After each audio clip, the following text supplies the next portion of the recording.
The night glittered over Manhattan's skyline, but inside apartment 23B, the air was thick with the kind of silence that comes before a storm. Sarah Miller, 7 months pregnant, stood over the marble kitchen counter, her hands trembling slightly as she basted the golden brown turkey she'd been cooking all afternoon. It was Thanksgiving, their first one as a soon-to-be family of 3. Michael had promised to be home by 6. It was now 8:45. The gravy had thickened, the candles had burned halfway down, and the sparkling cider she poured hours ago had gone flat.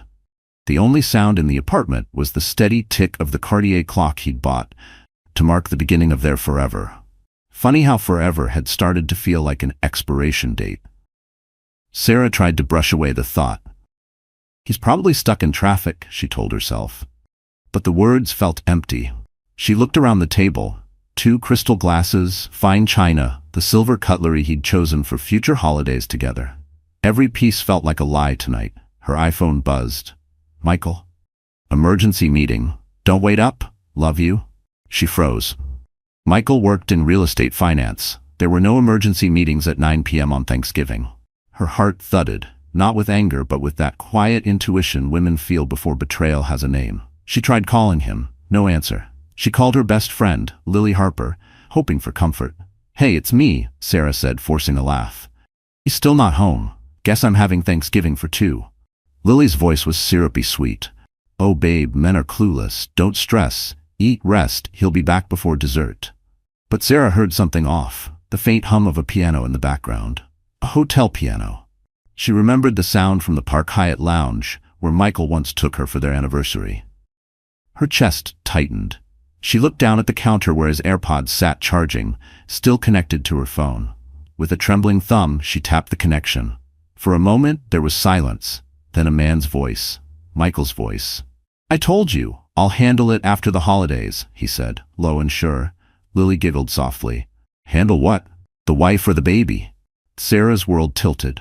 The room blurred, her breath catching in her throat as her knees nearly gave out. The words stabbed deeper than any scream could. The turkey timer dinged cheerfully, a cruel reminder that life goes on even when your heart stops. She turned off the oven, wiped her tears, and stared at her reflection in the kitchen window, a woman no longer naive, no longer waiting to be loved. Sarah took a deep breath, pulled out a thick manila folder labeled Emergency Legal, and whispered to her unborn child, It's okay, baby. Mommy's got us. The clock struck 9. Outside, fireworks from the Macy's parade aftershow lit up the sky. Inside, Sarah straightened her shoulders, placed the folder beside Michael's empty plate, and whispered with a calm so cold it burned, Happy Thanksgiving, Michael. The morning after Thanksgiving looked peaceful, too peaceful. Outside, the Manhattan skyline shimmered under the pale winter sun.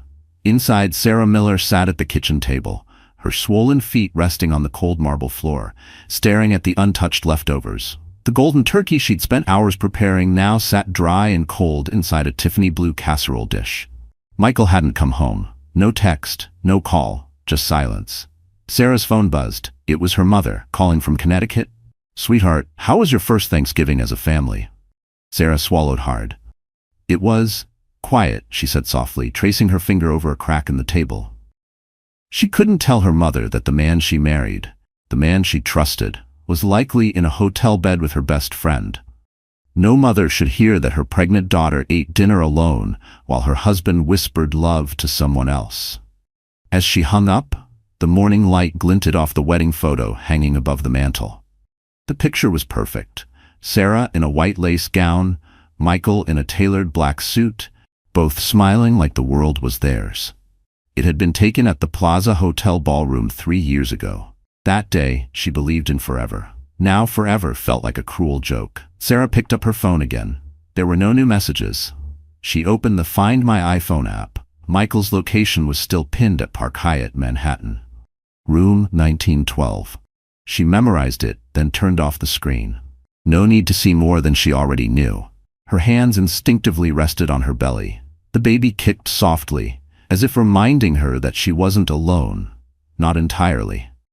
We're going to be okay, she whispered, though her voice cracked at the end. She thought back to how everything began, how she'd built her life around Michael. He was charming, ambitious, the kind of man who carried confidence like a tailored suit. He used to surprise her with small luxuries, a Mont Blanc pen for her nursing notes, a Cartier bracelet for luck during pregnancy. But slowly, those gifts became replacements for presents. Every diamond was another hour he wasn't home.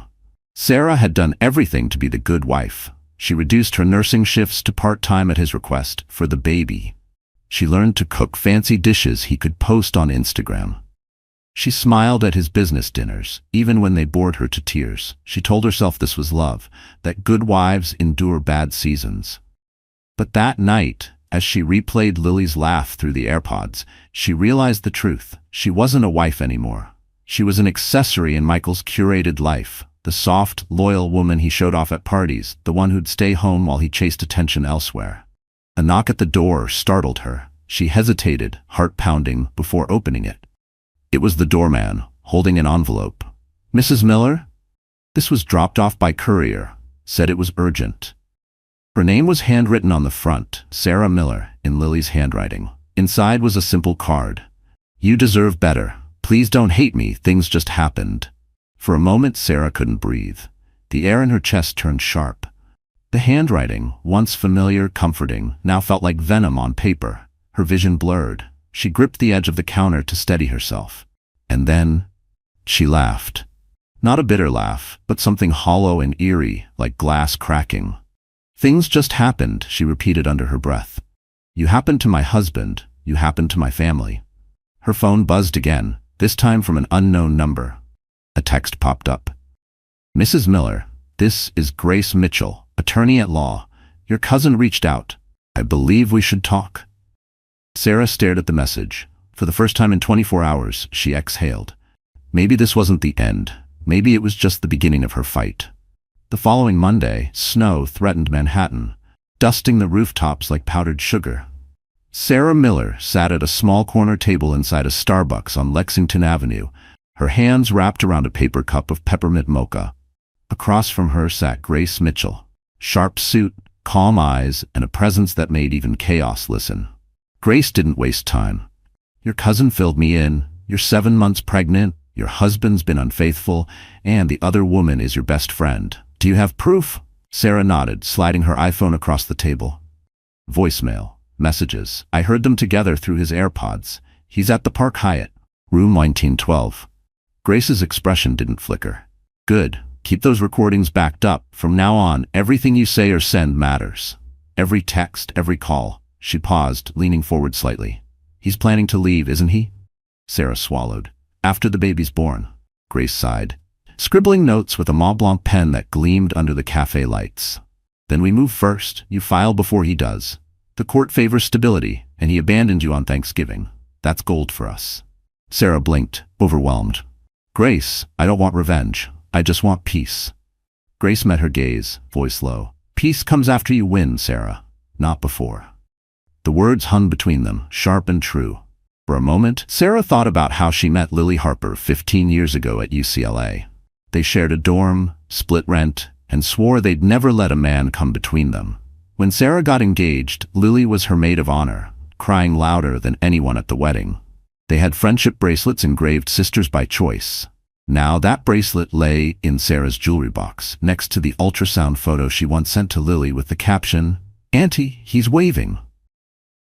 She took a shaky sip of her coffee. "Grace, she was in my home. She touched my belly. She told me my baby would have her eyes."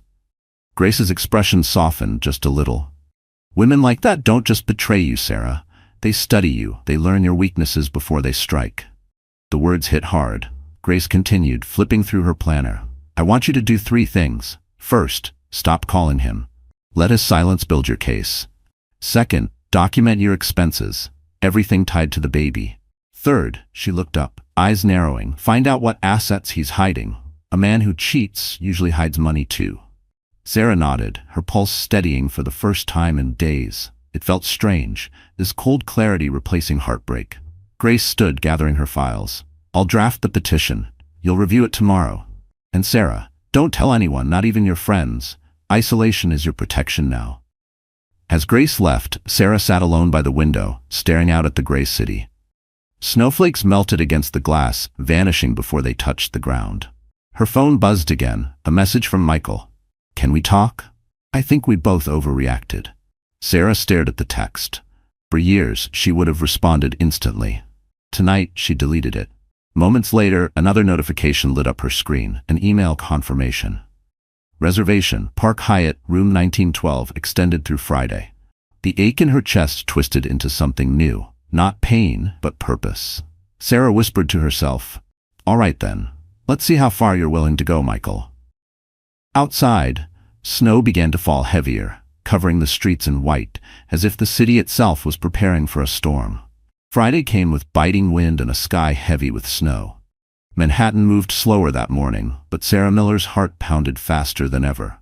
She sat in the back of a yellow cab, her coat barely zipped, a scarf wrapped around her swollen belly. Grace's voice echoed in her mind. "If you want peace, you must face the truth, not the story you wish was true."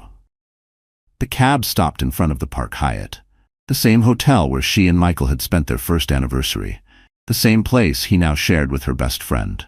Her reflection in the glass door startled her. Pale face, dark circles, eyes that no longer looked soft. She didn't look like a victim anymore. Inside, the lobby was warm and hushed, with a faint scent of cedar and expensive perfume. A pianist played softly near the bar, the same melody she'd heard through Michael's AirPods. That sound alone nearly made her knees buckle. She approached the front desk, forcing a polite smile. "Hi, I'm Sarah Carter. My husband, Michael Carter, might have left something here. He's staying in room 1912. The concierge hesitated, tapping on the keyboard. "I'm sorry, ma'am, but we can't share guest information." Sarah leaned in slightly. "That's fine. Could you just tell him his wife stopped by?" The word wife seemed to slice through the air. The concierge blinked, then nodded nervously. "Of course, Mrs. Carter." Sarah turned away before he could ask questions. Her heart thundered as she pressed the elevator button. Her phone buzzed. A message from Grace. "Do not confront him emotionally. Observe, collect, leave. That's power." The elevator dinged open. She stepped out onto the 19th floor, carpet soft beneath her boots. The hallway smelled faintly of cologne, his cologne. Room 1912 stood at the far end, its door slightly ajar. Sarah froze. Voices drifted out. Lily's laughter, light and false. Michael's voice, lower, defensive. "Just stop talking about her, okay? It's complicated." Lily replied, "She'll be fine. You said you're done pretending." Sarah's hands shook. She pressed the door gently, enough to see inside. Michael sat shirtless on the edge of the bed, scrolling his phone. Lily wrapped in one of the hotel robes, sipping champagne. The room glowed golden under soft lights, the same lights that once framed Sarah's happiest memories. Her stomach turned. She didn't scream, didn't rush in. She pulled out her iPhone and took a single steady photo, the reflection of both of them in the vanity mirror. Proof. Lily suddenly glanced toward the door. "Did you hear that?" Sarah stepped back silently, her heart in her throat, then slipped into the stairwell. Her breath came fast, but her tears didn't fall. Not yet. Outside, the cold slapped her face awake. She walked to the corner cafe and ordered a black coffee, no sugar, no cream. For the first time, she didn't flinch at the bitterness. As she sat by the window, she texted Grace, "I have what you need. Send me the next step." Within a minute, Grace replied, "Good, I'll handle the legal filing Monday. Don't contact him again. Let him wonder what you know." Sarah put her phone down, staring out at the snow falling over 6th Avenue. For years, she thought love was holding on. But maybe strength was learning when to let go, and make the other person watch you do it. She whispered, "You made your choice, Michael. Now you'll live with it." And as she watched the snow blur the city lights, Sarah smiled for the first time. Not from happiness, but from clarity. That night, Sarah Miller didn't sleep. She sat by the window of her Manhattan apartment, city lights flickering across her tired face. The folder Grace had prepared lay open on the coffee table, labeled Petition for Dissolution of Marriage, Sarah Miller versus Michael Carter. Her name beside his looked surreal, like something from a stranger's life. She ran her fingers across the pages. Grounds, abandonment, infidelity, emotional neglect. Each word felt heavier than her own heartbeat.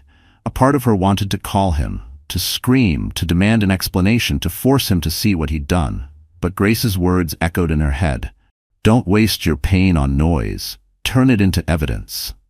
So Sarah picked up her phone, not to dial, but to document. She took photos of their home, the empty chair across the dinner table, the untouched plate from Thanksgiving, the receipt from Park Hyatt that arrived in the shared email account. Each picture a quiet bullet.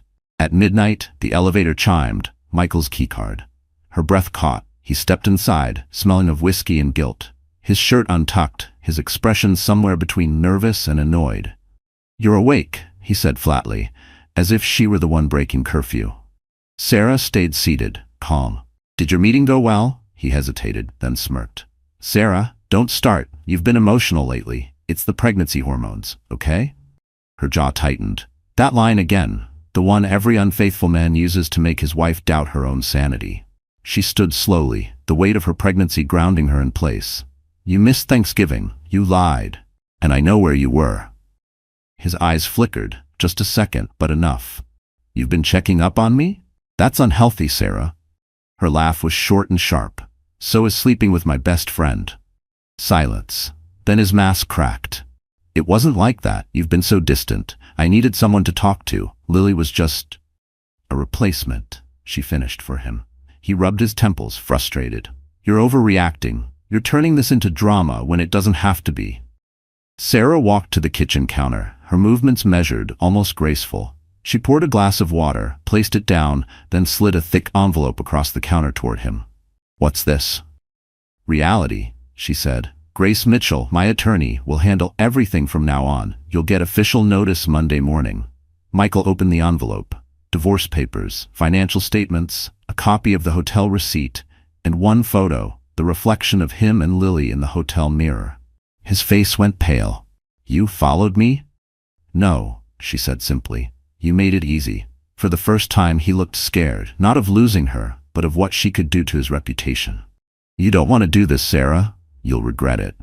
She met his eyes, steady and cold. "No, Michael, I regret ever believing you loved me."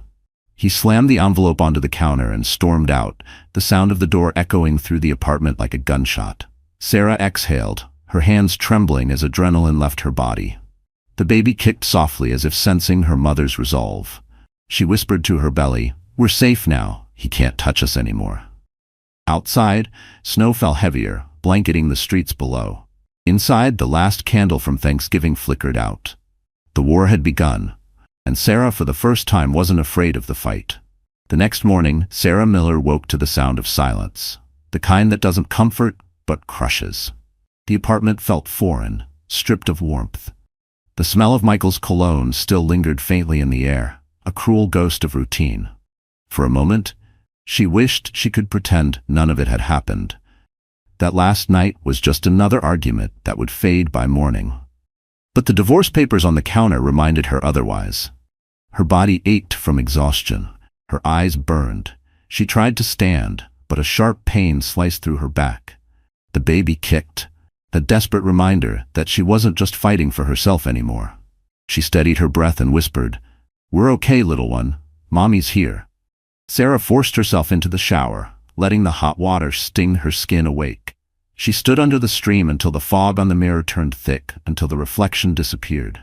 Maybe that was easier, not to see herself right now. Her phone buzzed from the sink, a text from Michael. "We need to talk before you do something stupid." She ignored it, but another followed. "Lily's a mess. She didn't mean for this to happen. Can't we keep this civil?" Her stomach twisted. Civil. That word, as if her broken heart was just a contract gone bad. She turned off the shower, grabbed her robe, and sat on the edge of the bed, clutching her phone. For a brief, fleeting second, she typed, "Okay, let's talk." Then she stopped, deleted it. Grace's words echoed. "Every message you send becomes part of his defense. Don't negotiate with guilt." Sarah dropped the phone and broke down for the first time since Thanksgiving. Not the quiet tears from before, but the kind that ripped through her chest. The sobs of a woman who'd held too much, too long. Her cries filled the empty apartment, bouncing off the walls that once held laughter. But grief has a strange rhythm. It comes in waves, and when it passes, clarity rushes in. An hour later, Sarah sat at her vanity, red-eyed but resolute. She brushed her damp hair back, tied it in a bun, and caught sight of something glimmering in the drawer. The bracelet Lily had given her on her wedding day. Sisters by choice. She stared at it for a long time before slipping it into an envelope. On the front, she wrote in neat, deliberate letters, "Return to sender." Her phone rang again. This time, it wasn't Michael, it was Grace. "Sarah, you ready to make it official?" Sarah inhaled deeply. "Do it." "Good. My assistant will file everything by noon. Michael will be served Monday morning. Make sure you're not home when it happens." Sarah frowned. "Why?" Grace's voice was steady. "Because men like him don't lose gracefully." The call ended, leaving Sarah in the stillness again. She walked to the kitchen, poured herself tea, and watched snow swirl over the city. Somewhere down below, life moved on. Taxis honked, people laughed, the world spun indifferent. She touched her belly and said softly, "It's okay if we fall apart for a bit. We'll build something better after." Then, almost on instinct, she opened her laptop and began searching apartments in Brooklyn. Smaller, simpler places with big windows and quiet streets. A new start. A life that didn't smell like betrayal. Just as she began to feel calm, an email notification appeared. From Lily Harper. Subject, "Please don't do this." Sarah's pulse quickened as she hovered over it. She hesitated, then clicked. The first line read, "Michael told me you're ruining his life. Please, Sarah, stop before it's too late." Her jaw clenched. Too late? She scrolled down and froze at the attached image. A photo of Michael, standing in front of the hospital where she worked. The email burned in Sarah's eyes long after she read it. Michael, standing in front of her hospital, the place she had poured 10 years of her life into, the one space she thought he'd never invade. The photo was taken that morning. He was smiling, but not the way she remembered. It was the kind of smile that dared her to react. Sarah's pulse spiked. Why was he there? He had no reason to be near her workplace. Her next thought was darker. What if he was talking to her supervisor, trying to ruin her reputation before the divorce hit? She grabbed her coat and rushed out of the apartment, ignoring the ache in her back. The streets were slick from melting snow, the city loud and uncaring. When she reached New York Presbyterian Hospital, the sight of familiar glass walls and the faint smell of antiseptic nearly steadied her. Until she saw him. Michael was standing by the entrance, wearing his favorite charcoal coat, phone in hand. Lily wasn't with him. This time, he was alone, rehearsing his charm. He spotted her immediately. "Sarah," he said with a practiced sigh, "finally, we need to talk." She froze a few feet away. "You're not supposed to be here." "I'm here because you won't answer my calls." He gestured vaguely toward the hospital doors. "I figured I'd wait where I know you'd show up. We can't keep doing this. You're pregnant. You need calm." "Calm?" she repeated, incredulous. "You think calm comes from you showing up at my job after everything you've done?"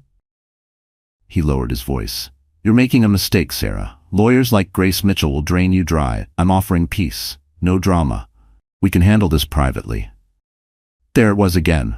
The performance, the manipulation dressed as reason. She'd fallen for that tone before. Not anymore. "Privately?" she said, her voice steady. "You mean secretly. Like you and Lily." Michael's mask cracked for a second. His jaw tightened. "Lily made a mistake, okay? We both did. But do you really want our baby growing up with divorced parents? Think about what this does to your image, to your job." That last word cut deep. He was here to threaten her livelihood. Sarah straightened, every ounce of fear burning away. "My job?" she repeated slowly. "You think I'll let you use my baby and my career as leverage?" "Don't be dramatic, Sarah," he hissed. "You've been unstable lately. Everyone sees it. You think your boss doesn't notice? I'm trying to help you before this gets ugly." Something in her chest snapped, not from anger but from clarity. She realized he wasn't there to reconcile. He was there to plant doubt. To create a paper trail that painted her as emotional, irrational, unfit.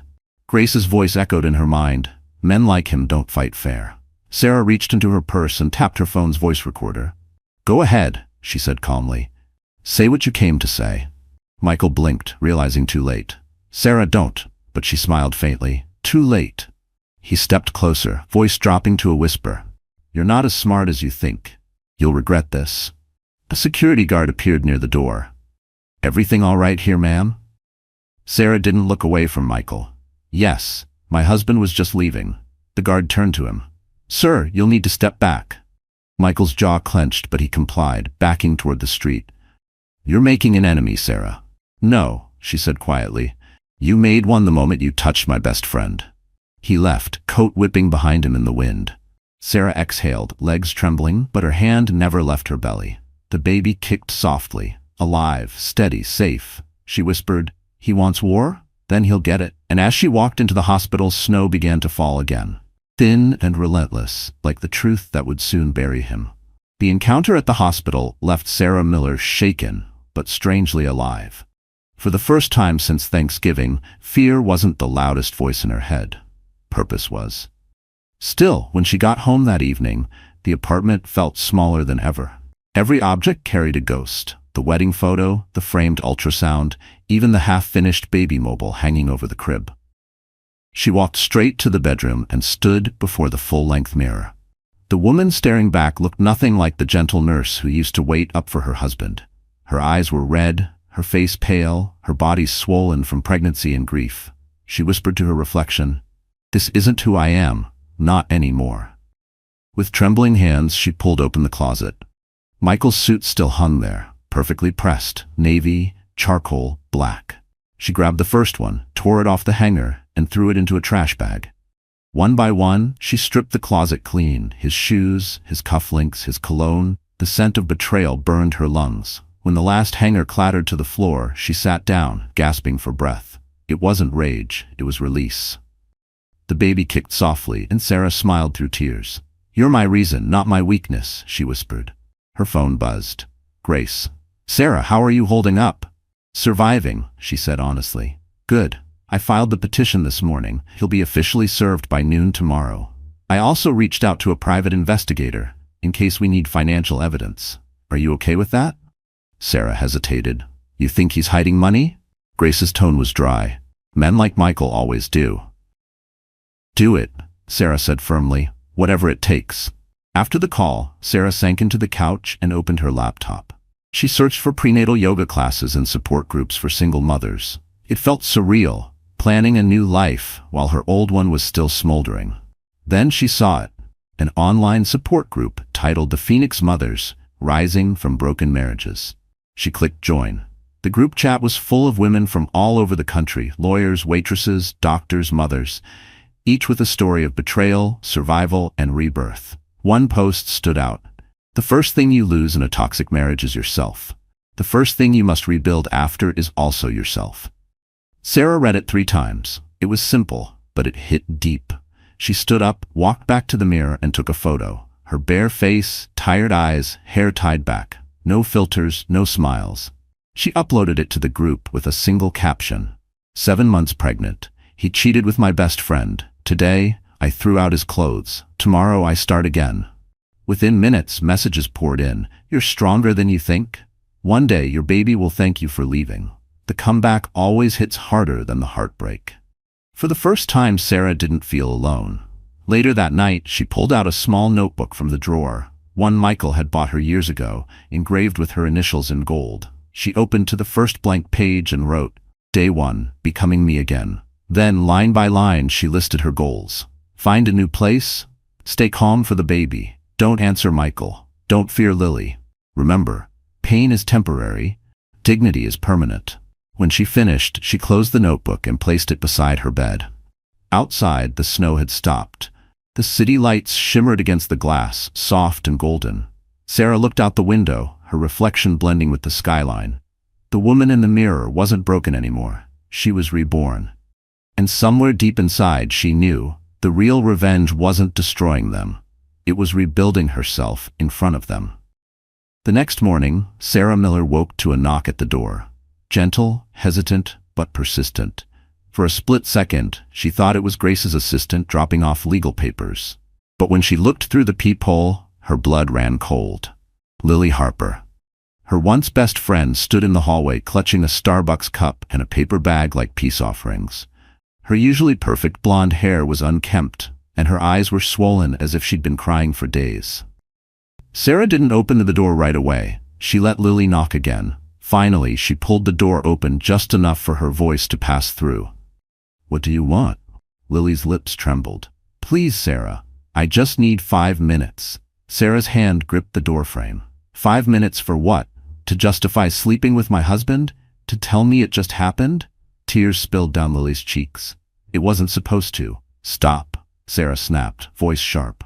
I know every line you're about to use. I've rehearsed them in my nightmares. Lily took a shaky breath.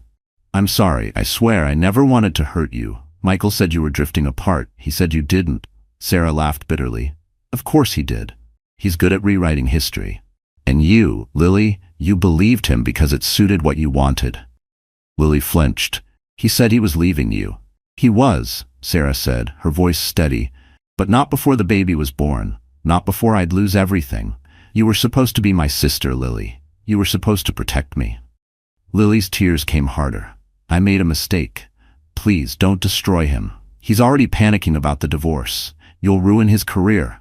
Sarah's eyes narrowed. So this is why you're here. Not to apologize, to protect him. No, Lily insisted, stepping forward.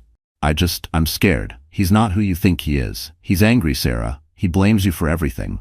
The words hit Sarah like a punch. What did you just say? Lily lowered her gaze. He said he'll fight for custody. He told me you're unstable, that you've been emotional, taking medication, acting irrational. He's gathering people to back him up. Sarah's pulse thundered. Every muscle in her body tensed. Get out, she said quietly. Lily shook her head, crying harder. Please, I'll help you. I'll testify. I'll tell them everything. Just, please forgive me.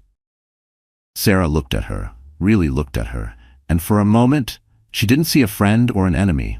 She saw a coward, a woman who wanted forgiveness without facing consequence. You don't get forgiveness, Lily, Sarah said softly. Not yet. Maybe not ever. She reached into the drawer by the door and pulled out a small envelope. Inside was the friendship bracelet, sisters by choice. She pressed it into Lily's shaking hand. Here. You left this behind years ago. I just didn't realize it. Lily's face crumpled. Sarah? But Sarah had already closed the door. Her hands trembled as she leaned against it, heart racing. Grace had warned her this would happen, that the moment she gained control, they'd both try to twist the story. Sarah took a deep breath, wiped her tears, and dialed Grace. She came here, she said. Lily? She says he's planning to take the baby. Grace's voice turned cold. Then we tighten everything. Don't speak to either of them again. I'll file an emergency custody clause before he even tries. Sarah nodded, gripping her belly protectively. He's not taking my child, not after all this. When she hung up, she looked around her empty apartment, the calm before another storm. Outside, the wind howled down the Manhattan streets. Inside, Sarah whispered to herself, let them come. I'm ready now. And for the first time, she believed it.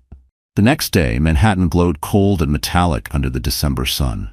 Sarah Miller sat in her living room, phone buzzing non-stop, unknown numbers, missed calls, blocked voicemails.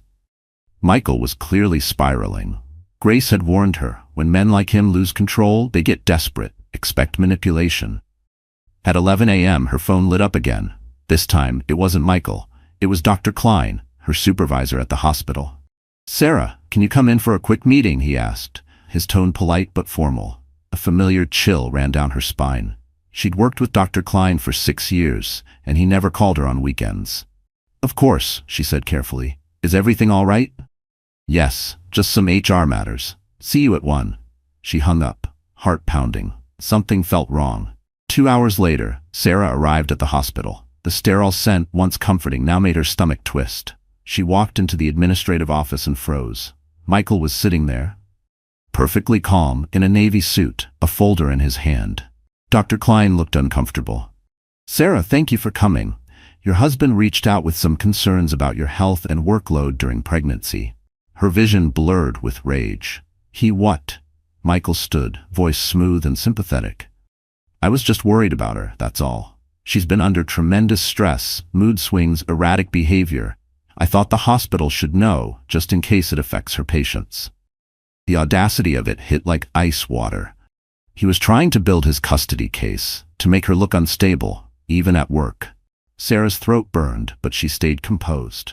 Dr. Klein, she said calmly, I have never missed a shift, never endangered a patient, and never let personal matters interfere with my job. My husband, however, is currently facing a legal separation due to infidelity. I'd appreciate it if the hospital didn't become part of his defense strategy. Michael's mask slipped. This isn't about that. It's about you needing help. Help? Sarah's voice rose. You want to talk about help? Maybe help is what you needed before crawling into my best friend's bed." The room went dead silent. Dr. Klein's pen froze midair. Michael's jaw tightened. "See what I mean?" he said quietly. Unstable. That word, again.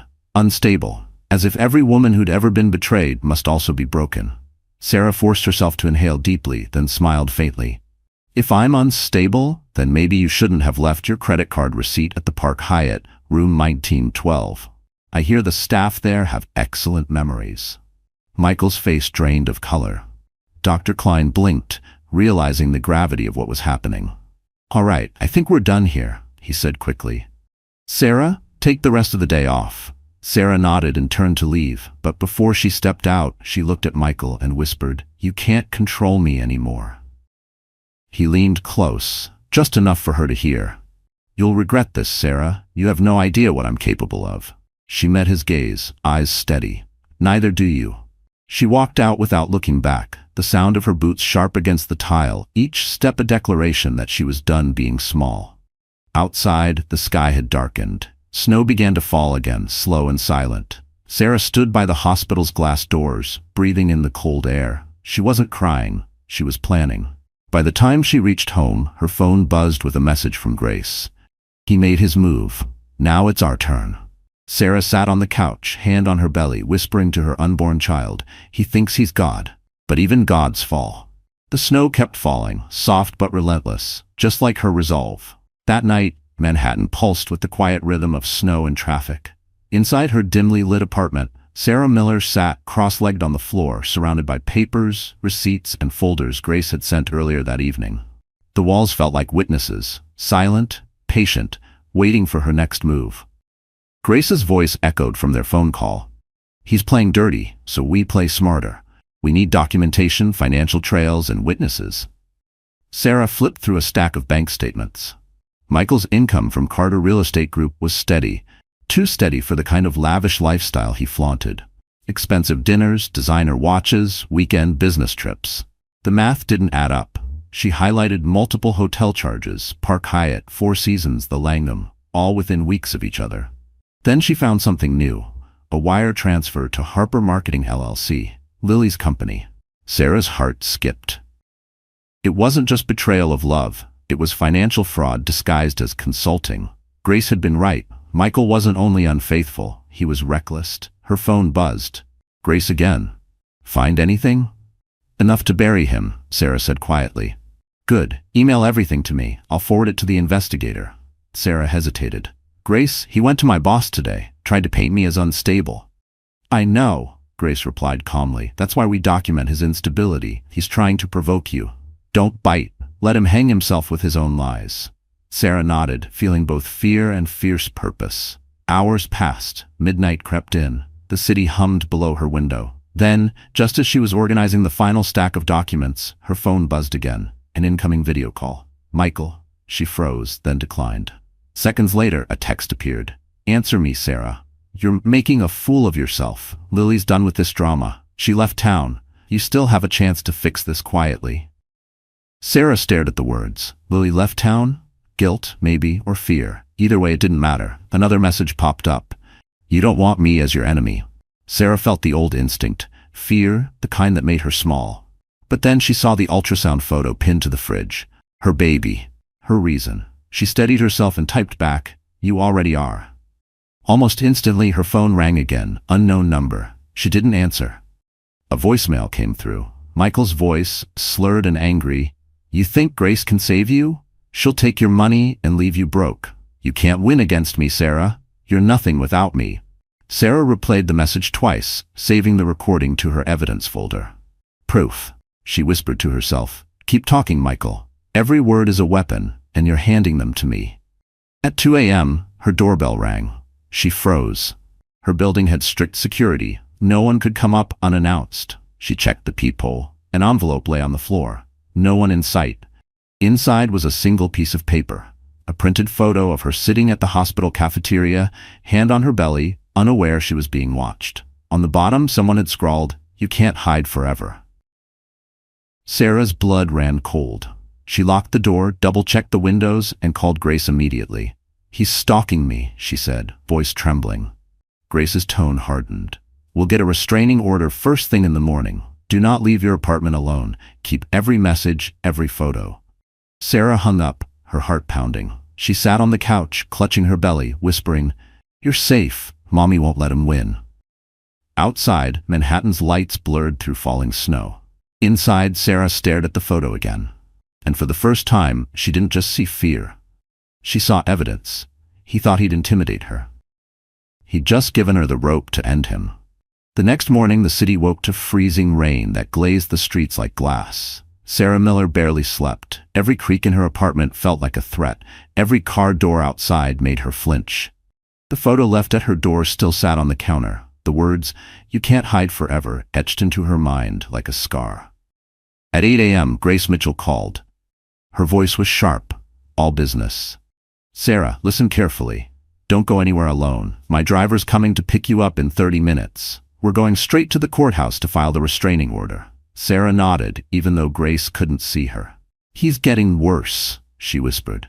"I know," Grace replied. "That's why we move now." Half an hour later, a sleek black Mercedes pulled up outside her building. Sarah climbed in, wrapped in a long beige coat, her belly pressing gently against the seatbelt. The driver, a quiet man named Victor, nodded respectfully. "Miss Miller, Miss Mitchell said to bring you straight to the courthouse. You're safe." The word safe sounded almost foreign. At the courthouse, Grace was waiting, immaculate as always in her gray wool coat and leather gloves, her expression unreadable. She hugged Sarah briefly, the kind of hug that said, "I'm here, but we have work to do." Inside, the legal clerk guided them through a maze of paperwork. Temporary restraining order, emergency filing based on harassment and stalking. "Do you have evidence?" Sarah pulled out her phone, her hands trembling slightly. Messages, voicemails, this photo.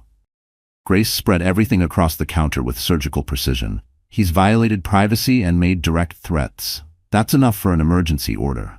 As the clerk processed the forms, Sarah stared at the ink drying on the signature line. Sarah Miller versus Michael Carter. The words looked heavier than before, but also powerful. Final. When they walked out into the cold air again, Grace's phone buzzed. She read the message and smiled grimly. "Our investigator found something." Sarah frowned. "What?" "Michael's been siphoning company funds, fake consulting invoices to Harper Marketing LLC, Lily's company. He thought he was clever, but he left a paper trail. We'll send it to his firm anonymously first. By the time he realizes, it'll be too late." Sarah blinked. "So he loses his job before the trial?" Grace nodded. "Exactly. Let him feel what it's like to lose everything." For the first time in days, Sarah laughed, short, shaky, but real. "You're terrifying, Grace." Grace smirked. "That's why you hired me." They stopped for lunch at a quiet Italian cafe near the courthouse. The warmth, the smell of roasted garlic, and the soft hum of conversation wrapped Sarah in a brief illusion of normalcy. She ordered tea, avoiding caffeine, while Grace scrolled through her tablet. Suddenly, Grace looked up. "You'll need a public statement soon." "A statement?" "Yes. Once the order becomes official, it'll show up in public records." Reporters love high-profile divorces, especially with a man like Michael Carter. Flashy, wealthy, local connections. You need to control the narrative. Sarah hesitated. "I don't want attention." "You don't need attention," Grace said firmly. "You need truth on your side." Sarah nodded slowly. "Okay, but no interviews. If I speak, it'll be on my terms." "Good girl," Grace said with a rare, approving smile. As they stepped outside, snow began to fall again, soft, deliberate flakes swirling around the courthouse steps. Grace turned to Sarah. "You did something big today. You took back your power." Sarah looked up at the gray sky. "Then why does it still hurt so much?" Grace's voice softened. "Because healing always hurts before it frees you."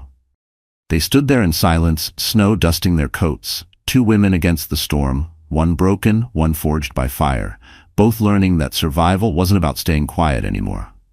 Back in the car, Sarah touched her belly and whispered, "He can't touch us now."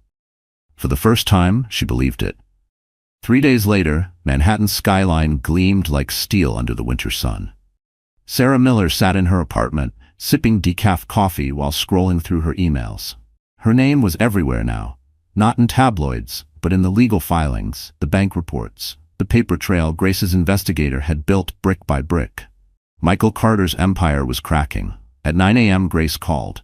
Her tone was calm but laced with satisfaction. "It's happening." Sarah set her mug down carefully. "What's happening?" Grace's smile could be heard through the phone. His company's board just got the anonymous package, financial reports, falsified invoices, payments to Harper Marketing LLC. They're holding an emergency meeting in 1 hour. Sarah's breath caught. "Will they fire him?" "They'll do worse," Grace replied. "They'll investigate." By noon, the storm had broken. Sarah's phone buzzed non-stop. Co-workers, old friends, even neighbors from the building texting variations of, "Have you seen the news?" She opened the first link and froze. Carter Real Estate under investigation for misuse of funds. CFO suspended pending review. There it was. Michael's photo plastered across the headline, his perfect smile suddenly looking like a smirk caught mid-fall. Sarah exhaled, leaning back on the couch. She felt no triumph, only quiet relief, justice unfolding on its own timeline. Then the doorbell rang. Her pulse jumped. But when she checked the peephole, it wasn't Michael. It was Victor, Grace's driver. He held out an envelope. "From Ms. Mitchell," he said. Inside was a copy of the restraining order, now official and permanent. Michael Carter was legally forbidden to contact her or come within 300 feet of her home or workplace. The judge's signature gleamed at the bottom like a seal of protection. Sarah whispered, "It's real." Victor nodded respectfully. "Miss Mitchell also asked me to tell you to turn on Channel 5. Sarah grabbed the remote, her heart thudding as the TV flickered to life. The anchor's voice was steady, neutral. Breaking news. Carter Real Estate's CFO Michael Carter has been placed on indefinite leave after internal allegations of financial misconduct. Sources close to the case say evidence links Carter to a fraudulent consulting firm operated by marketing executive Lily Harper. Sarah's hands tightened around the remote. Lily's name. The camera cut to a grainy photo of Lily leaving her apartment, surrounded by reporters. Her sunglasses couldn't hide her panic. "No comment," she kept repeating, her voice trembling. Grace's timing was perfect. She hadn't just exposed Michael, she'd burned his accomplice with him. The phone buzzed again. Another message, this time from an unknown number.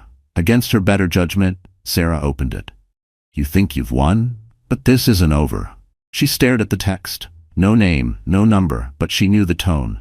Michael's pride wouldn't die quietly. She forwarded the message to Grace with a single line. "He's still trying." Within seconds, Grace replied, "Good. The more he contacts you, the deeper his hole gets. We'll present this to the judge if needed." Sarah placed her phone face down and walked to the window. Outside, the city moved on. Taxis honking, people laughing, unaware of the quiet war that had just ended inside her life. She touched her belly gently. "We did it, baby. He can't hurt us anymore." A single tear slipped down her cheek, not of sadness, but release. Behind her, the TV played one last line before fading to commercial. Michael Carter, once praised for his business acumen, now faces the potential of criminal charges if fraud is confirmed. Sarah turned off the screen. The silence felt sacred. For the first time in months, she wasn't reacting, she was in control. Michael Carter had fallen, not from her anger, but from his own arrogance. And that, Sarah thought, was the sweetest justice of all. The news of Michael Carter's downfall spread through Manhattan like wildfire. By morning, every business blog and local paper was dissecting the scandal. CFO suspended, assets frozen, mistress exposed. For years, he'd built a persona of success. The luxury penthouse, the Mercedes S-Class, the Mont Blanc pen he always signed deals with. Now, that empire was unraveling, one headline at a time. Sarah Miller woke up to it all, not with panic, but with eerie calm. The apartment felt lighter, as if even the walls were exhaling. She brewed herself tea and opened the curtains to let the weak winter light in. Her phone buzzed again. Dozens of messages. Old acquaintances, distant relatives, people who once envied her perfect life. Most of them weren't checking on her. They were checking on the gossip. She ignored them all. But one message caught her eye, from an unknown number. The words were short, sharp. "You think you're safe? You just started a war you can't win." Sarah's stomach clenched. She knew that tone. Michael again. He was cornered, and cornered men were dangerous. She forwarded the message to Grace, then set the phone aside and focused on her breathing, like the yoga instructor in her support group had taught. In through the nose, out through the pain. By 10 a.m., Grace called. "He's furious," she said. "And that's good. Angry men make mistakes. He sent those threats from his personal number. I've already filed it with the judge. If he comes near you, he's done. Sarah exhaled. He's already done, Grace. Grace chuckled softly. No, sweetheart, he's about to be. Later that afternoon, Grace stopped by with a folder and a faint smile. I have something for you. Sarah opened it. Inside was a copy of Michael's official suspension letter, along with the court's confirmation of the permanent restraining order. It's real now, Grace said. He can't touch you legally or financially, and since the investigation went public, his accounts are frozen. He'll be lucky to keep his car. Sarah looked down at the papers. The same man who once controlled every dollar, every detail, now stripped of his power. Grace watched her carefully. How do you feel? Sarah hesitated, then said, free and sad, both at once. That's normal, Grace said gently. Freedom always feels strange after a cage. Sarah smiled weakly. You sound like my therapist. Your therapist sounds like me. Grace replied with a wink. They both laughed, the first real laughter that had filled Sarah's apartment in months. When Grace left, Sarah sat quietly for a long time, staring at the city lights through the window. She thought about the girl she used to be, the one who believed love meant loyalty at all costs. That girl had died the night she said, "Happy Thanksgiving, Michael." The woman who replaced her wasn't fragile. She was deliberate. Around dusk, her phone buzzed again. This time, an email notification from her hospital administrator. Her heart raced, afraid of bad news. But when she opened it, she froze. Subject: re-promotion opportunity, nurse supervisor opening. The message was short. Sarah, your dedication has not gone unnoticed. We'd like to invite you to apply for the supervisor role starting next quarter. Her throat tightened. After everything, the chaos, the humiliation, she was still being recognized for her work. She placed a hand over her belly and whispered, "See, baby? We're not broken. We're rebuilding." That night, she lit a candle by the window, a small ritual she'd learned from her support group. One flame for survival, one for rebirth. The city outside glowed golden, like it was lighting the path ahead. In a quiet whisper, she said to herself, "He wanted to ruin me. Instead, he made me unshakable." And somewhere in the distance, as the sirens faded and snow began to fall again, Sarah finally smiled, not out of revenge, but out of peace. Because she had survived the storm, and now she was learning how to live after it. The next morning, Manhattan was calm, the kind of stillness that comes after a storm. Sarah Miller woke early, unable to sleep. The faint hum of the city drifted through her apartment window. For the first time in months, she didn't wake up dreading the day ahead. Still, the bruises of memory lingered, invisible but deep. She moved slowly, her hand resting over her belly as she made breakfast. The baby had been quiet that morning, as if sensing her mother's exhaustion. "We're okay," she whispered softly. "We're safe now." Her phone buzzed again, another message from an unknown number. She braced herself for Michael's usual venom, but this time it was different. "Please, just talk to me. You don't understand what they're doing to me." Sarah's chest tightened. She almost laughed, not because it was funny, but because it was so predictable. The man who ruined her life was now begging for mercy. She didn't respond. Instead, she opened her journal, the one she'd started after joining the Phoenix Mothers group. On the top of a new page, she wrote, "Day 23. Let silence speak for me." After breakfast, she met Grace at her office on Park Avenue. The sleek glass building shimmered in the winter sunlight, and as Sarah entered, she caught her reflection in the lobby mirror. Stronger, calmer, no longer the woman who'd once begged for love. Grace looked up from her desk, smiling faintly. "You look different," Sarah shrugged. "Maybe I finally slept." Grace chuckled. "Or maybe you finally stopped caring about what he thinks." They sat down to review updates. Grace pulled out a set of documents, Michael's financial disclosures. "The investigation's moving fast," she said. "His accounts are frozen. His firm's board issued a statement this morning. He's been officially terminated." Sarah's heart skipped. "It's really over?" Grace nodded. "Professionally, yes. Legally, almost. The court date for your settlement is next week. Once that's done, you'll have full custody and control of the shared assets." Sarah's eyes filled with quiet tears. "I don't even care about the money. I just want peace." Grace leaned forward. "And that's exactly why you'll win. He's still fighting for ego. You're fighting for freedom." Sarah exhaled, smiling through her tears. Thank you, Grace, for everything. Grace waved it off. Don't thank me yet. There's still a chance he'll try one last move. They always do. She was right. That evening, Sarah returned home to find another envelope at her door. Hand-delivered. No name, just her address written in Michael's handwriting. Her chest tightened. She picked it up carefully and opened it inside. Inside were two things: a handwritten letter and a silver ultrasound photo frame, the one she had bought months ago for him to keep on his desk. The letter read, "I know I made mistakes. I lost everything, but I still want to be in my child's life. Please don't take that away from me. I'm sorry, Sarah." For a moment, tears welled up again. But then she looked at the photo frame, still sealed in its box, never opened. He hadn't cared when he had the chance. She folded the letter neatly and placed it back in the envelope. Then she walked to the trash bin and dropped it in without a second thought. Her phone buzzed again, this time a message from her support group. "Weekly meeting tonight at the River Cafe, 7 p.m. Sarah looked at the clock. She hesitated, then smiled. "Yeah," she whispered. "It's time to go live again." That night, dressed in a soft cream sweater and a long coat, she stepped into the crisp winter air. The lights of the Brooklyn Bridge sparkled above her as she walked toward the cafe by the river. Inside, laughter and warmth filled the space. Women greeted her with hugs, stories, hope. And as Sarah sat among them, the sound of the city faded behind her. For the first time in a long time, she wasn't thinking about Michael Carter. She was thinking about tomorrow. Snowflakes danced over the East River that night as Sarah Miller left the River Cafe. Her cheeks were flushed from laughter, her heart lighter than it had been in months. She had spent the evening surrounded by women who understood her pain, women who had walked through fire and come out unburned.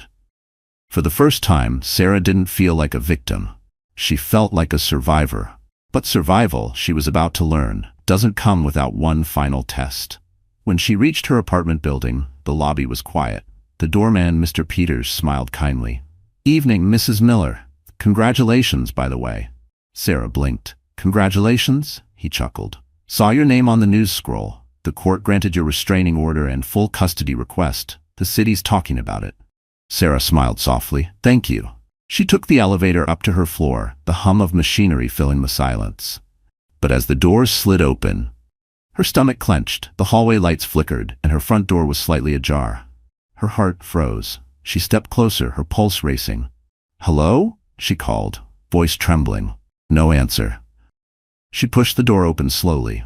The apartment was dark, except for the faint glow from the living room window. Everything looked untouched, except for the coffee table. There, sitting neatly in the center, was a single envelope. Her breath caught. The handwriting on it was unmistakable. Michael Carter. She didn't move for a full minute. Then, gathering every ounce of courage, she picked it up and tore it open. Inside were photographs, candid, intimate shots of her at the hospital, at home, at the courthouse. Some were taken through windows, others from across the street. The last photo showed her that very morning, standing by her apartment window, looking down at the city. Her knees almost gave out. She stumbled backward and caught herself on the counter. A note fell out of the envelope. The message was short and scrawled in a shaky hand. "If I can't have peace, neither can you." The sound of her heartbeat filled the silence. He'd been there, watching, waiting. Sarah's phone slipped from her hand as she dialed Grace with trembling fingers. "He was here," she whispered. "He broke in. He's been following me." Grace's voice was calm but firm. "Lock yourself in a room right now. I'm calling the police. Stay on the line." Sarah obeyed, retreating to the bedroom and locking the door. The minutes crawled by, each second heavier than the last. Sirens wailed faintly in the distance. When the officers arrived, they swept through the apartment. One of them, Officer Ramirez, found the lock on her front door pried open with a tool. "He forced entry," he said grimly. "You did the right thing calling us." Sarah nodded numbly, hugging herself. "He's losing control," she murmured. Ramirez's partner collected the photos and note for evidence. "We'll file an escalation under the restraining order. He's crossed the line from harassment to criminal stalking. He won't walk away from this one." Grace arrived moments later, her heels clicking across the hardwood floor.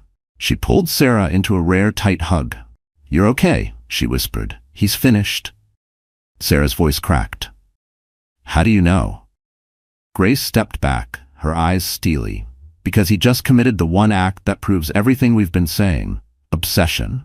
The judge will see it, the police will see it, and when they do, he'll lose not just his freedom, but any right to ever see you or your child again.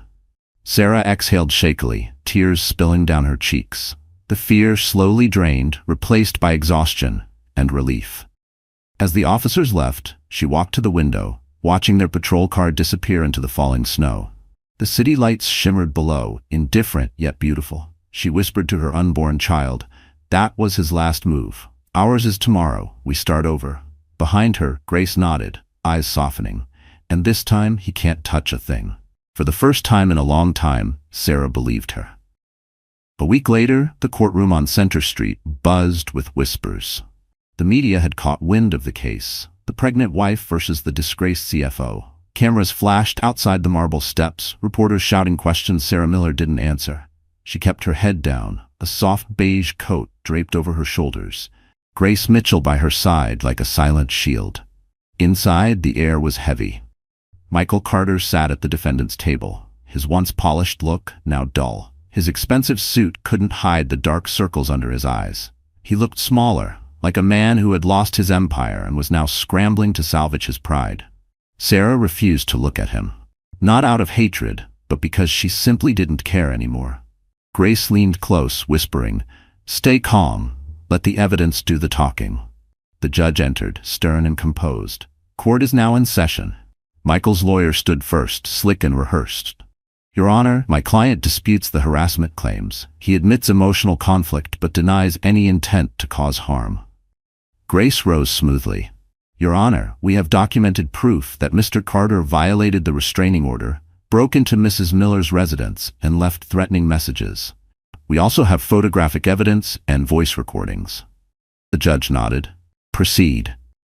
Grace pressed a button on her laptop. The courtroom speakers came alive with Michael's recorded voicemail. His voice low and venomous. "You think Grace can save you? You're nothing without me." The sound sent a visible ripple through the room. Michael's jaw tightened. Grace didn't pause. Exhibit B, photos taken from her home after he broke in. She placed the images on the projector. Sarah's apartment, the note, the photos of her taken without consent. Even the judge's expression darkened. Michael's attorney scrambled. "Objection, this is character assassination." "Overruled," the judge said flatly. Grace turned, her tone soft but cutting. "Mr. Carter, did you take these photos yourself?" Michael shifted in his seat. "No, of course not." "Did you hire someone to take them?" "I don't have to answer that." Grace's eyes glinted. "Actually, you do, because the investigator we hired found a payment from your account to a private surveillance firm 2 days before these photos were delivered to Mrs. Miller's door." The courtroom fell silent. Michael's face went pale. Grace stepped closer, her voice sharp. "You violated a restraining order, stalked your pregnant wife, and now try to call it emotional conflict? This isn't love, Mr. Carter. It's control." The judge leaned forward. "Mr. Carter, do you deny this payment?" Michael's lawyer whispered frantically, but he knew the truth was cornering him. He swallowed hard. I just wanted to know what she was doing." Grace's voice cut through the tension like a blade. "She was carrying your child. That's what she was doing." A murmur swept through the courtroom. Sarah sat still, tears quietly pooling in her eyes, not of pain, but release. The judge finally spoke, voice calm but decisive. "Mr. Carter, this court finds you in violation of your restraining order and guilty of harassment and unlawful surveillance. You are hereby ordered to complete mandatory counseling and community service, and you will have no contact, direct or indirect, with Mrs. Miller or the child once born." Michael slumped in his chair, disbelief washing over his face. His world, the money, the image, the power, gone. Grace placed a reassuring hand on Sarah's shoulder. "It's done," she whispered. Outside, when they stepped into the cold air, cameras exploded in flashes. Grace guided Sarah through the crowd as reporters shouted questions. "Mrs. Miller, how does it feel to win?" Sarah paused, her breath visible in the winter air. She looked straight into one of the cameras, eyes clear and steady. "It's not about winning," she said softly. "It's about finally being free." The crowd fell silent for a moment. Even the wind seemed to still. As she walked away, Grace smiled faintly. "You just ended his story, Sarah." Sarah looked at the snow falling over the courthouse steps. "No," she said quietly. "I just started mine." 2 weeks after the trial, winter loosened its grip on Manhattan. The holidays had passed, but the city still shimmered beneath soft layers of snow. For Sarah Miller, life had finally begun to slow down. The court case was over, Michael was gone, and peace, fragile but real, had started to take root in her world. But peace, like birth, often comes through pain. It was a quiet Saturday morning when the first contraction hit. Sarah was sitting on the couch, reading Women Who Run with the Wolves. A gift from Grace, when a sharp, deep wave rolled through her body. She gasped, clutching her belly. The clock on the wall read 6:47 a.m. Her water broke 20 minutes later. She grabbed her hospital bag, already packed weeks before, and called Grace. "Don't panic," Grace said instantly. "Victor's on his way. Breathe, Sarah. Just breathe." By the time she reached New York Presbyterian Hospital, the contractions were coming faster. The nurses recognized her immediately and rushed her to the maternity ward. One of them smiled reassuringly. "You're in good hands now, sweetheart." Lying in the hospital bed, Sarah gripped the rail as another wave of pain hit. But behind that pain, there was something fierce, determination. This wasn't just childbirth. This was rebirth. Grace arrived moments later, breathless, her heels clicking down the hallway. "You didn't think I'd let you do this alone, did you?" she said, smiling softly as she took Sarah's hand. Sarah laughed through a tear. "You're supposed to be my lawyer, not my doula." "Too bad," Grace said, squeezing her hand. "Today, I'm both." Hours passed. The snow outside thickened, turning the city into a white blur. Between contractions, Sarah drifted in and out of memory. Flashes of her old life, her wedding, the betrayal, the trial. Each image passed like waves, retreating from the shore. Then, at 2:11 p.m., the sound came. The first cry of her child, a tiny, beautiful sound that shattered every wall around her heart. The nurse lifted the baby and placed him in Sarah's trembling arms. "Congratulations, Mommy. It's a boy." Sarah stared down at him, soft skin, perfect eyes, tiny fingers curling around her own. All the pain, the fear, the betrayal, it all dissolved in that instant. Grace stood nearby, quietly wiping her own eyes. "He's perfect, Sarah." Sarah smiled weakly, whispering to her son, "You're my miracle, my second chance." Hours later, as the baby slept beside her, Sarah's phone buzzed on the bedside table. She hesitated, expecting another ghost from her past. But it wasn't Michael. It was a message from the hospital staff. "Security update. Michael Carter attempted entry into the hospital lobby earlier. He was escorted off the property immediately." Sarah's heart skipped, not from fear, but from calm certainty. He couldn't touch her anymore. She texted Grace the update. Within seconds, the reply came, "Let the system deal with him. You rest. He's already erased himself from your story." Sarah put the phone down and looked at her sleeping baby. The snow outside reflected on the window, glowing softly against the night. She whispered, "You'll never have to know his cruelty. You'll only know strength, kindness, and love." The baby stirred, a faint smile curling on his lips, as if he understood. Sarah leaned back, exhausted but content. For the first time in years, she didn't feel haunted. She felt whole. Outside, the city hummed with distant lights, but inside that small hospital room, time stood still. A mother and her newborn, cocooned in peace. Sarah kissed her son's forehead and whispered one final promise, steady and sure. "From this moment on, it's just you and me, and no one will ever hurt us again." And with that, Sarah Miller finally closed her eyes, not in pain, but in peace. 3 months later, spring had crept quietly into Manhattan.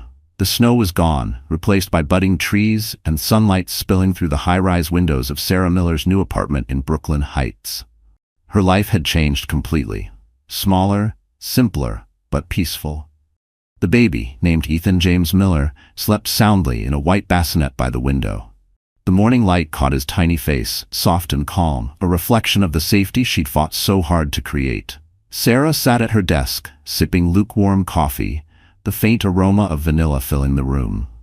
She opened her journal, the one that had carried her through the darkest nights, and wrote on a fresh page, Day 90. Closure. She took a deep breath, picked up a pen, and began writing a letter she never intended to send. Dear Michael, I used to think forgiveness meant letting someone back in, but now I know it means letting go, without hate, without fear. You destroyed the version of me who waited, who believed, who loved you unconditionally. But in doing so, you created the woman who no longer needs you. I don't wish you pain. I just hope one day you understand what it feels like to lose everything you took for granted. Our son will never know you, not because I'm cruel, but because love shouldn't be something to fear. I'll raise him to be the kind of man who never confuses power with strength. You wanted control. I found freedom. You wanted silence. I found my voice. And when I said Happy Thanksgiving that night, I didn't know it would be my goodbye. But now I see it was the start of everything new. Sarah. When she finished, she set the pen down and stared at the letter. Her hands trembled, not from anger, but from the weight finally lifting off her shoulders. Ethan stirred in his sleep, making a soft cooing sound. She smiled and whispered, "It's okay, sweetheart. Mommy's done carrying the past." Just then, her phone buzzed, a message from Grace. Court update. Michael pled guilty to harassment. 6 months of probation, mandatory counseling, and a 5-year restraining order. It's officially over. Sarah exhaled deeply, closing her eyes. Over. Grace followed up with another message. Lunch at the plaza next week? I'm buying. You've earned it. Sarah laughed softly. Even now, Grace couldn't resist a touch of luxury. She walked to the window, cradling Ethan in her arms. The skyline shimmered across the river, a reminder of where she came from and what she'd survived. Below, people hurried along the streets, unaware of the quiet victory happening above them. Her reflection in the glass caught her off guard.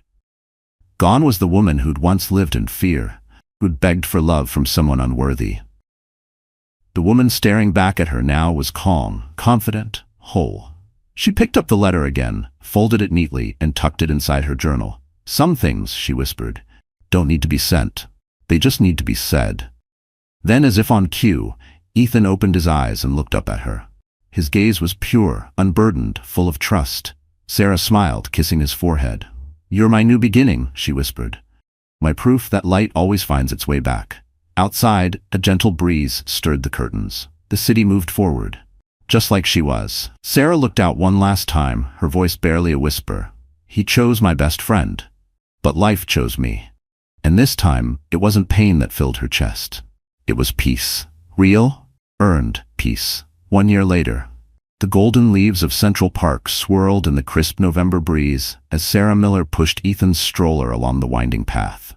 The little boy, now 10 months old, giggled as he tried to grab at the fallen leaves, his tiny fingers brushing the air. It was Thanksgiving Day, the first one that truly belonged to her. No lies, no tears, just peace. Sarah wore a soft beige coat, her hair tied in a loose ponytail, her face glowing with the quiet confidence of a woman who had rebuilt herself from ashes. Beside her, Grace Mitchell walked with a paper cup of Starbucks coffee in one hand and her phone in the other, pretending not to check work emails on a holiday. You're doing it again, Sarah teased. Grace looked up, smirking. I'm multitasking, and before you lecture me, I already turned down 3 client calls today. That's growth. Sarah laughed, a sound that came easily now. You've done enough growing for both of us. They stopped near a park bench overlooking the lake.